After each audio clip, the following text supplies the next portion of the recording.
Selamat datang di Desas-Desus, tempat di mana kisah horor mistis bersejarah dihidupkan kembali. Jika Anda pecinta cerita seram dan misteri yang penuh dengan sejarah gelap, bergabunglah dengan kami dalam perjalanan menegangkan ini. Dukung channel kami dengan subscribe dan aktifkan notifikasi agar Anda tidak ketinggalan setiap kisah menakutkan dan fakta mistis yang akan kami ungkap. Jadilah bagian dari komunitas kami yang berani mengeksplorasi sisi gelap sejarah. Di lereng Gunung Merapi, terdapat sebuah pondok tua yang baru-baru ini direnovasi menjadi penginapan eksklusif. Pondok tersebut terletak di Magelang, Jawa Tengah, dan dikenal dengan nama Pondok Klasik. Pondok ini memiliki desain yang sangat menarik dengan arsitektur tradisional yang elegan dan nuansa yang nyaman. Pemilik penginapan, Bapak Hadi dan Ibu Sari, sangat bangga dengan hasil renovasi tersebut. Namun, setelah beberapa minggu penginapan dibuka untuk umum, para tamu mulai melaporkan kejadian-kejadian aneh. Beberapa tamu mengeluhkan tentang suara-suara aneh dan penampakan yang mengganggu mereka di malam hari. Laporan yang paling mencolok adalah tentang penampakan seorang wanita hamil yang sering muncul di sekitar pondok.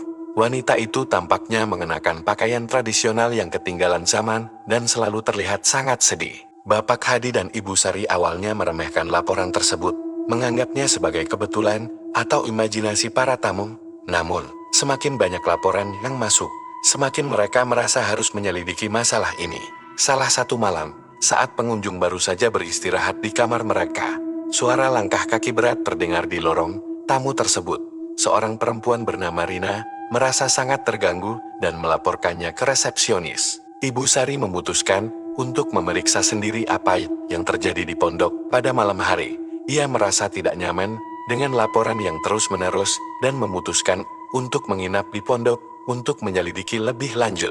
Ketika malam tiba, Ibu Sari merasa sangat cemas. Suara-suara aneh, seperti bisikan dan langkah kaki mulai terdengar di sekitar kamar tidurnya. Ia merasa seolah ada sesuatu yang mengawasi dari kegelapan. Di tengah malam, Ibu Sari terbangun oleh suara jeritan lembut. Saat ia memeriksa sumber suara, ia melihat sosok wanita hamil dengan wajah yang tampak penuh penderitaan berdiri di ujung lorong. Ibu Sari terkejut dan ketakutan, tetapi ia memutuskan untuk tetap tenang. Ia mencatat apa yang dilihatnya, dan mulai mencari informasi lebih lanjut tentang sejarah pondok tersebut. Keesokan harinya, Ibu Sari mengajak Bapak Hadi untuk mengunjungi sebuah perpustakaan lokal di Magelang. Mereka mencari informasi tentang sejarah pondok, dan menemukan beberapa artikel tua tentang kejadian-kejadian misterius di kawasan tersebut. Dalam pencarian mereka menemukan artikel lama yang menyebutkan tentang seorang wanita hamil yang pernah tinggal di pondok tersebut. Wanita itu dikenal sebagai Nyai Sari, seorang perempuan yang sangat malang. Berdasarkan informasi yang mereka temukan, Nyai Sari adalah istri seorang bangsawan yang sangat kejam. Suaminya sangat cemburu dan memperlakukan Nyai Sari dengan sangat buruk. Nyai Sari diketahui melahirkan seorang anak di pondok tersebut, tetapi anaknya meninggal dunia dalam usia yang sangat muda. Nyai Sari mengalami penderitaan yang mendalam dan akhirnya meninggal di pondok tersebut dengan penuh kesedihan. Bapak Hadi dan Ibu Sari merasa terkejut dengan penemuan ini. Mereka menyadari bahwa mungkin ada sesuatu yang tidak beres di pondok dan memutuskan untuk menyelidiki lebih lanjut. Mereka berbicara dengan beberapa penduduk lokal yang lebih tua, berharap mendapatkan informasi lebih lanjut tentang Nyai Sari dan keadaan pondok pada masa lalu. Beberapa penduduk mengatakan bahwa pondok tersebut mungkin terikat dengan kutukan. Penduduk lokal mengatakan bahwa Nyai Sari pernah mengutuk pondok tersebut sebelum kematiannya.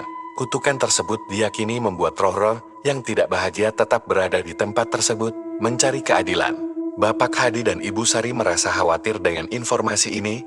Mereka tahu bahwa mereka harus melakukan sesuatu untuk menyelesaikan masalah dan menenangkan roh yang terikat di pondok.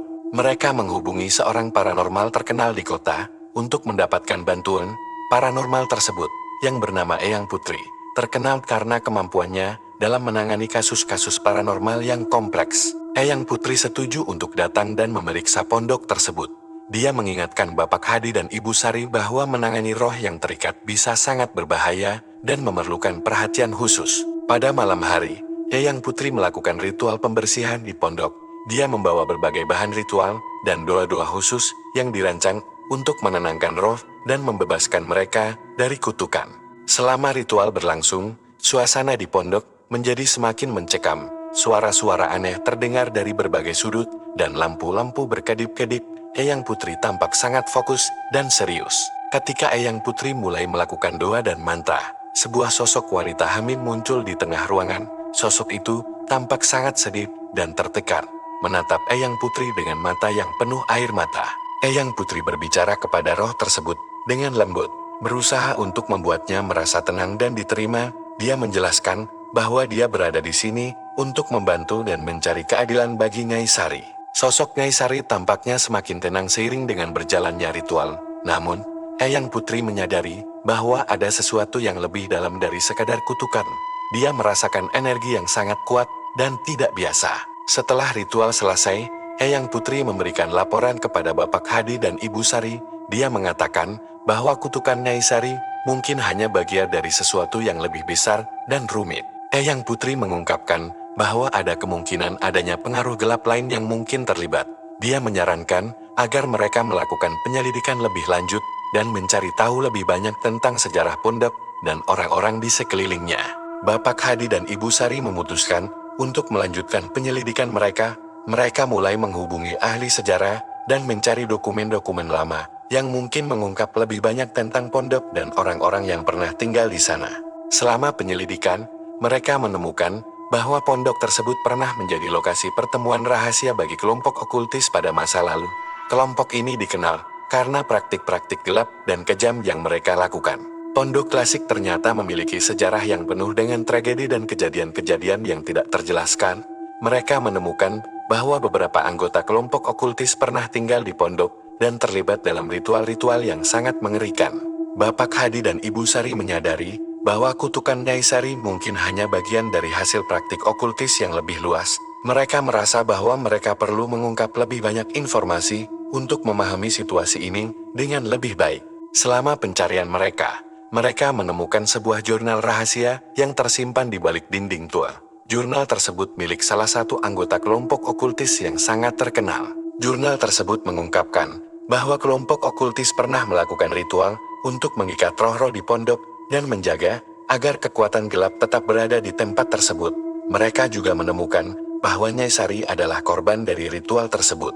Bapak Hadi dan Ibu Sari merasa bahwa mereka harus melakukan sesuatu untuk mengatasi kekuatan gelap ini. Mereka memutuskan untuk meminta bantuan Eyang Putri sekali lagi untuk melakukan ritual penutup yang lebih mendalam. Eyang Putri setuju untuk membantu mereka melakukan ritual akhir. Dia membawa beberapa ahli okultisme dan spiritual untuk memastikan bahwa semua aspek dari ritual dilakukan dengan benar. Ritual penutup dimulai dengan memanggil roh-roh yang terikat dan membaca doa-doa khusus untuk membebaskan mereka. Suasana di pondok menjadi semakin tegang dengan energi yang sangat kuat di sekeliling mereka. Ketika ritual berlangsung, sosok Nyai Sari muncul lagi, tetapi kali ini dia tampak lebih tenang dan kurang tertekan.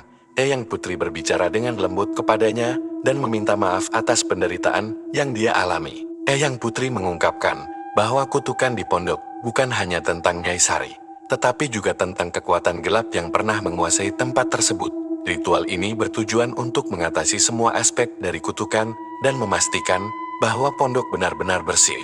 Saat ritual mencapai puncaknya, energi di sekitar pondok menjadi sangat intens. Semua orang di dalam ruangan merasakan tekanan yang sangat besar dan harus berjuang untuk tetap fokus. Akhirnya, dengan doa terakhir, suasana di pondok menjadi lebih damai. Sosok Nyai Sari tampak berterima kasih dan perlahan-lahan menghilang, meninggalkan perasaan tenang di sekelilingnya.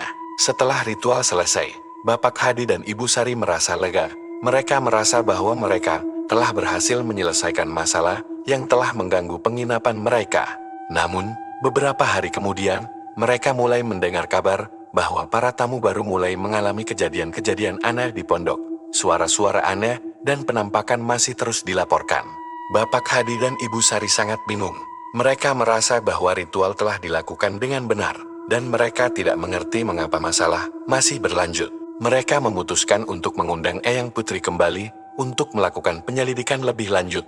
Eyang Putri kembali ke pondok dan melakukan pemeriksaan untuk mencari tahu apa yang mungkin telah terjadi. Eyang Putri menemukan bahwa ada elemen yang tidak diungkapkan dalam ritual sebelumnya. Dia merasakan bahwa ada sesuatu yang lebih besar dan lebih kuat yang mungkin tidak sepenuhnya teratasi. Dalam pencariannya, Eyang Putri menemukan bahwa ada kekuatan gelap yang lebih besar yang terhubung dengan pondok. Kekuatan ini tampaknya berhubungan dengan kelompok okultis yang lebih luas dan mungkin telah melibatkan lebih banyak anggota. Eyang Putri mengungkapkan bahwa kutukan di pondok mungkin hanya bagian dari pola yang lebih besar. Kekuatan gelap tersebut mungkin telah menciptakan jaringan energi yang mempengaruhi tempat-tempat lainnya. Bapak Hadi dan Ibu Sari merasa terkejut dengan penemuan ini. Mereka menyadari bahwa mereka harus melakukan tindakan lebih lanjut untuk mengatasi masalah yang lebih kompleks. Mereka melakukan penyelidikan lebih mendalam dan menemukan bahwa beberapa anggota kelompok okultis masih aktif dan terlibat dalam praktik gelap. Mereka memutuskan untuk mencari dan menghadapi kelompok ini. Selama penyelidikan mereka menemukan bahwa kelompok okultis memiliki rencana untuk mengendalikan kekuatan gelap di berbagai lokasi, termasuk pondok mereka. Mereka memiliki rencana untuk memperluas pengaruh mereka. Bapak Hadi dan Ibu Sari bekerja sama dengan Eyang Putri dan otoritas lokal untuk menghadapi kelompok okultis dan menghentikan rencana mereka. Mereka merasa bahwa ini adalah kesempatan terakhir untuk mengatasi masalah ini. Mereka melakukan operasi rahasia untuk mengungkap identitas anggota kelompok okultis dan menghentikan rencana mereka. Proses ini sangat berbahaya, dan mereka harus berhati-hati untuk menghindari jebakan. Setelah penyelidikan yang intens, mereka berhasil menemukan lokasi persembunyian kelompok okultis dan menghadapi mereka. Kelompok ini ternyata memiliki tujuan untuk menguasai kekuatan gaib dan menjaga agar kutukan tetap ada. Dalam konfrontasi tersebut, kelompok okultis mencoba melawan dengan kekuatan gelap mereka.